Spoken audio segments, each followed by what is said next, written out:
Ayan mga ka-fishnet, nandito tayo sa batuhan. Ayan, ang daming mga bato-bato. Ang ganda ng makikita mo. Yung mga rock formation nila talaga sa gilid ng ilog nakaganyan. Kaya maraming isda daw na nahuhuli dito kasi maraming mga tinitirhan ng mga isda. Natatakot lang po akong gumawi doon kasi po malalim. Hindi ko po kabisado itong dagat. First time po namin dito mag-spot para mag-fishing.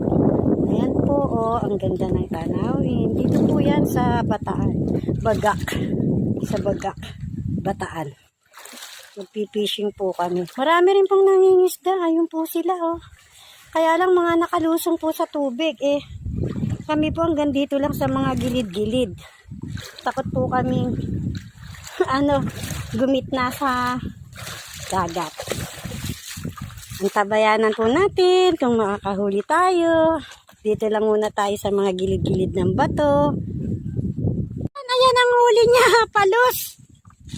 Ang huli ng birthday boy, palos na naman. Puro gano'n, nakadalawa na siya. Ito pa yung isa. Ayan Lagay mo dito, pamain din natin mamaya yan. Natakot ka? Diretsa ko, titignan ko kung makakadali itong pamingit na to. Kung gaano kalayo. Gaano kalayo hagis niya? Makahuli kaya ako? Ganun lang kababaw.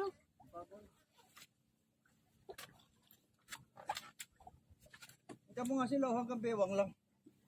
Di dapat pala binato ko ng malayo. Ito pwede naman.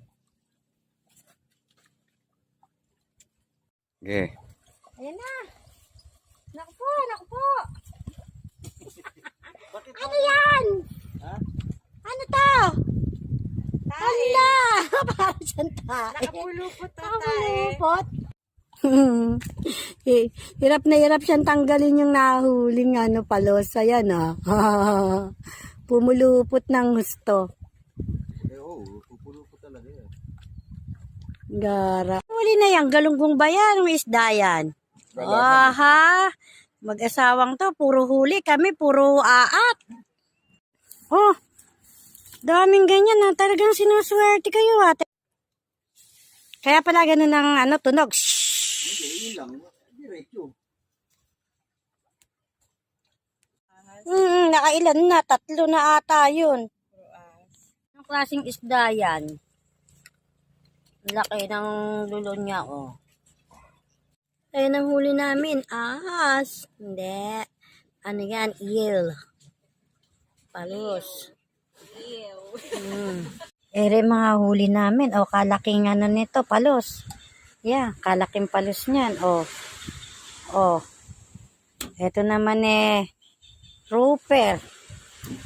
Nakailan din kaming ito ang di namin kilala kung anong isda huli namin.